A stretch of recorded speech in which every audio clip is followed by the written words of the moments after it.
আসসালামু আলাইকুম সবাইকে। শুরু করছি বিষাদ বৃক্ষ গল্পের তৃতীয় পর্ব। আহম্মদ নিশ্চুপ কিছুক্ষণ বসে রইল, তারপর বাবার দিকে তাকালো। সে কি বলবে, কি করবে, কিছুই তার মাথায় এলো না। জাহিদ বা জাহিদের মা তাদের ব্যাপারে বাবা কখনো স্পষ্ট করে কিছু বলেনি।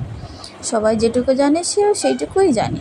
অবশ্য এই নিয়ে তারাও কখনো তেমনভাবে মাথা ঘামায়নি। আফসার দীর্ঘশ্বাস ফেলে বলল, দুর্দশা তার পিছন কখনো ছাড়েনি। আমার বন্ধুর বাসায় থাকলে কি হবে, টাকা পয়সা সব আমি বহন করলে কি হবে, সেখানেও সে লাঞ্ছনার শিকার হয়। সবচেয়ে বেশি কষ্ট পেত যখন তাকে তার রক্তে খোঁটা দেওয়া হতো।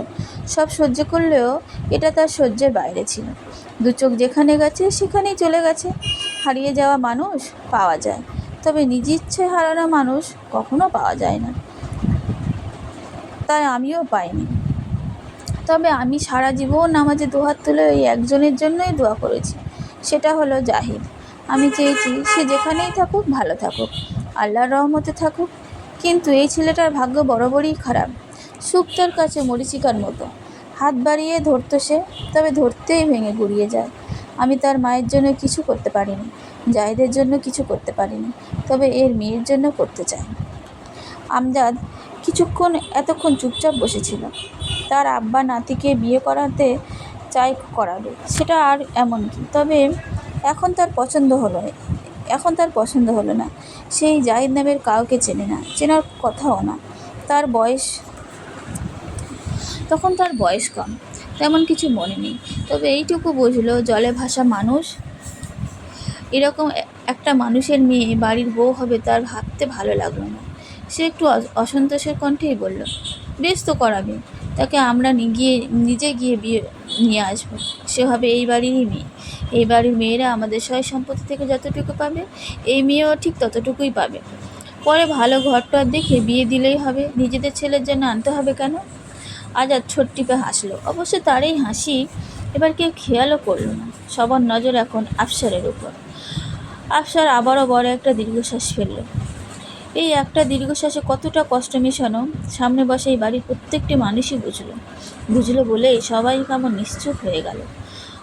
অনেক দিন পর আফসারের কণ্ঠে আর্দ্র কণ্ঠেই বলল, এরকম একটা আশ্বাস দিয়ে আমি একজনকে এনেছিলাম। তার মাথায় হাত রেখে বলেছিলাম, আজ থেকে আমি তোমার ভাই, বড় ভাই। আমার কাছে বোনের যেরকম তুমিও সেই রকম, আর মৃত্যুর আগ পর্যন্ত আমি এই দায়িত্ব পালন করব। পারলাম কই? এই দুনিয়ার শুধু জোর রক্তের সম্পর্কে, ভালোবাসার সম্পর্কে কোনো দাম নেই, ধরে রাখার ক্ষমতা নেই। দুনিয়া চাইলেই টেনে হিচড়ে আলাদা করতে পারে। তবে রক্তের সম্পর্কের পরে সবচেয়ে বেশি জোর আল্লাহর সাক্ষী রাখার সম্পর্কে, কবুলের সম্পর্ক। তাদের দায়িত্ব তো পালন করতে পারিনি, তাই এবার দায়িত্ব নিব পুক্তভাবে, কেউ চাইলেও যাতে ছাড়াতে না পারে। তাই এই মেয়ের জন্য আমি আলী আফসার তার ছেলের বউ, নাতি নাতনিদের কাছে দুহাত পেতে ভিক্ষা চাইছি। আমার দুহাত তোমরা খালি ফিরিয়ে দিও না। আহম্মদ, আমজাদ বাবার এরকম আকুতিতে দুজনেই কাঠ হয়ে গেল। বাড়ির বউরা মুখে আঁচল চাপল। আজাদ এবার হাসল না, এগিয়ে গিয়ে দাদুর দুহাত জাপটে ধরে বলল, আপনি আদেশ করবেন, ভিক্ষে না। আর আপনার আদেশ আমাদের সবার শিরোধার্য। বাড়ির এই একটা মানুষ আর টু শব্দ করিনি। তাই পরের দিন ভোরেই রওনা দেওয়া হলো। ঠিকানা শহরে। তাদের গ্রাম থেকে শহরে যাবার একমাত্র সহজ মাধ্যম হলো ইঞ্জিন চালিত বোট। 5-6 ঘন্টা মতো লাগে। আহমদ বলেছিল, আজাদ খয়রুলের ভাইয়ের সাথে গিয়ে মেয়ে নিয়ে আসুন, পরে ধীরে সুস্থ সব করা যাবে। তবে সাধ বাঁধল আলী আফসার, সে নিজেই যাবে। আর বিয়ে ছাড়া জাহিদের মেয়েকে তিনি এই গ্রামে প্রবেশ করাবেন না। এই শেষ বয়সে এসে আব্বার এই কেমন জেদ আহমদ বুঝতে পারছে না। 5-6 ঘন্টার ধকল এই শরীর সইবে? আশাদের স্কুল আছে, আমজাদ তো মহাব্যস্ত। একদিন রাতেও সে বাসায় ফেরে না। আড়তে তার থাকার ব্যবস্থা আছে। সে আর চোখ মুখে উপায় দেখল না, নিজেই বাপ ছেলেকে নিয়ে রওনা দিল। এদিকে গতরাত থেকে মুর্শিদা থম মেরে বসেছে। শবনম কি করবে বুঝতে পারল না। বউ আনতে গেছে, কিছু করতে হবে না কি? আজকে রান্নাবান্নাও বাকি, সে করবেটা কি? শবনম দিশে না পেয়ে ছোটো মার কাছে দৌড়ে গেল। তার ছোটো মা হলো আমেনা বেগম, আমজাদের বউ। তার শরীর বছরের বেশিরভাগ সময় থাকে অসুস্থ। এই সংসারে যাবতীয় সব দায়িত্ব মুর্শিদা দেখে। সে তার শরীরের বেদনা নিয়েই দিশে পায় না, সংসার করবে কি? আমেনা কুকাতে কুকাতেই উঠল। গত রাতে আব্বার রুম থেকে এসে পড়েছে যে পড়েছে, উঠল এখন। উঠতে এসে জানালা দিয়ে বাইরে তাকালো। বৈশাখ মাস, কোনো রাগ ঢাক ছাড়াই হঠাৎ আকাশ গর্জে উঠল। আর আজকের যে চারকুল সে যে অন্ধকার হয়ে আসছে, গ্রামে মনে হয় আজকে ভাসিয়ে নিয়ে যাবে। সে বেরিতে বেরিতে হাঁক ছাড়ল। কে কোথায় আছিস, কোথায় মরছিস? উঠোনে যে লাকড়ির মেলা লাগাইছিস, এই মেলা গুছাইবে কে? নাকি বৃষ্টির পানিতে গোসলের জন্য বসিয়ে রেখেছিস?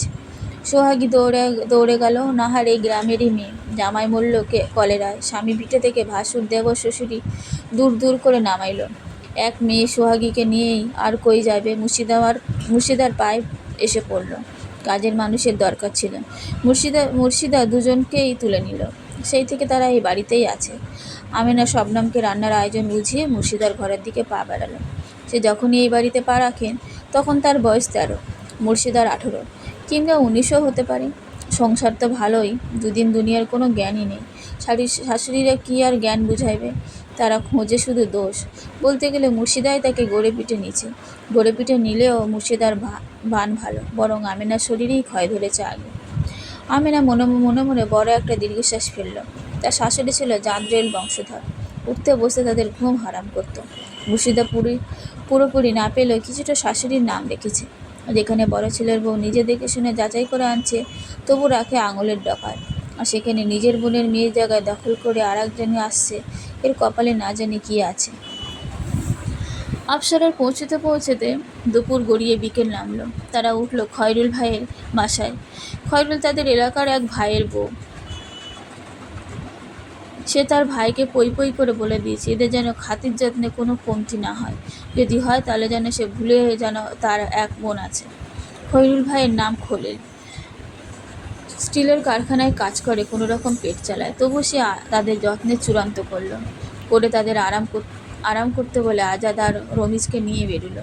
আসলে সেও তেমন কিছু জানে না। তাকে এই চিঠি দিয়েছে তার এক বন্ধু ইমরুল। সে ওই কারখানার সুপারভাইজার। সে জানতো তার এক বোনের বিয়ে হয়েছে সেই গ্রামে, তাই তার হাত দিয়ে পাঠানোর ব্যবস্থা করেছিল। সঠিক ঠিকানা জানে না, শুধু গ্রাম আর আলী আফসারের নামটা জানতো। তাই হাতে দিয়েই বলেছিল যদি খুঁজে পায় দিতে। খুঁজতে অবশ্য তার কষ্ট হয়নি, তার বোনকে বলতেই ছিনেছে। তবে তার কাজ থাকার সাথে সাথে আসতে পারেনি, এসেছে কয়েকদিন পরে। আজাদরা ইমরুলের বাড়িতে এসে দেখে দরজায় তালা দেওয়ার সমস্যা নেই, পরে আসা যাবে। কিন্তু শুরু হলো আর এক বিপত্তি। আকাশ ভেঙে নামলো বৃষ্টি। যেন তেন বৃষ্টি না, একেবারে যাকে বলে কালবৈশাখী ঝড়। সেই ঝড়ে তারা পাশের বাসায় মাথা গোজার ঠাঁই পেল। সেখান থেকেই শুনল ইমরুলের কে জানি মারা গেছে। সে সেই বাসায় আছে। খলিল রমিজ কী করবে বুঝতে পারল না। তারা আজাদের দিকে তাকালো। আজাদ দাঁড়িয়ে আছে নির্বিকার, তার দৃষ্টি বাইরের ঝড়ের তাণ্ডবে। ঝড় থামলো রাতে। তারা বেরোবে সেই সময় খলিল তাদের বাড়ির ঠিকানা দিয়ে এলো। যদি আসে তাহলে কষ্ট করে যেন একটু খবর পৌঁছায়। তারা বাসায় ফিরল কাক ভেজা হয়ে। ঝড় থেমেছে, তবে বৃষ্টি থামেনি। কাক ভেজা হয়ে বাসায় ফিরে রবিজ হাসতে হাসতে আফসারকে বলল, কি মেয়ে যে ঠিক করেছে গো দাদাজান, খুঁজতে খুঁজতে সবার হালুটা টাইট হওয়ার অবস্থা। ঝড় তুফান মাথায় করে সে আসছে। এই মেয়ে তোমার নাতির 12টা বাজাবে। আজাদ বাঁকা হাসলো। হেসে রামিজের কাঁধে হাত রেখে বলল, আজাদের 12টা বাজাবে এমন মেয়ে দুনিয়ার পয়দা হয় নাই রে রামিজ। আর এ তো কোন কানা ন্যাংরা বোবা, বরং তোর দাদাজানের জন্য খাটিয়া রেডি রাখ। তার পেয়ারের লেঙ্গি দুঃখে পটল না তাড়াতাড়ি তোলে। আফসার হেসে ফেলল। হেসে শান্তভাবে বলল, উল্টোও তো হতে পারে দাদা ভাই। দেখা গেল এই কানা নেংড়ির জন্য তুমি দেওয়ানা হইয়া পাগলা খাতায় নাম লেখাইলা। আজাদ হাসলো, রহস্যমাখা হাসি। এই হাসির অর্থ আফসার রমিজ কারও বোঝার সাধ্য নেই। সে হেসে বাইরে এলো। সিগারেটের তৃষ্ণা পেয়েছে তার। এই বৃষ্টির মধ্যে কোথাও যাওয়া সম্ভব নয়। বাড়ির কেউ জানে না যে সে সিগারেট খায়, তাই এখানেও সম্ভব নয়। ধুর বলে তার চোখে মুখে বিরক্ত ছেয়ে গেল। কালা ন্যাংরা মেয়ের বিয়ের চেয়ে সিগারেটের জন্য তাকে বেশি চিন্তিত দেখা গেল। আজাদ বাইরে যেতে আফসার দীর্ঘশ্বাস পেল। মেয়েটা কোন অবস্থায় আছে কে জানে, আর মারা গেছে কে, তাই কেন জানি ভালো লাগছে না। গলার কাছে কিছু একটা আটকে আছে। সে অজু করে নামাজে দাঁড়ালো, যদি একটু মনটা শান্ত হয়। তার পরের দিনে গেল সারাদিন ঝড় বৃষ্টি। তারা বাসা থেকে বেরোতেই পারল না। খলিল ঝড় বৃষ্টি মাথায় করে কাজে গেল। আবার কিছুক্ষণের মধ্যেই তেমনি ঝড় বৃষ্টি মাথায় করে ফিরে এলো। এসে বলল, ইমরুল খবর পাঠাইছে জাহিদ ভাই মারা গেছে। ইবনুল তার বাসায় আছে। তার মেয়ে আন্তারা, তার অবস্থা নাকি খুব একটা ভালো না। আফসার চোখ বন্ধ করলেন। চোখ থেকে টপ টপ করে পানি পড়তে লাগলো। অনেক দিন পর তিনি হাউমাউ করে আবার কাঁদলেন। আহমাদ রামিজ করুণ মুখে আফসারের অবস্থা দেখলেন, তবে সান্ত্বনার কোনো বাণী তারা খুঁজে পেল না। তবে আজাদ এগিয়ে গেল, আফসারকে জড়িয়ে ধরল।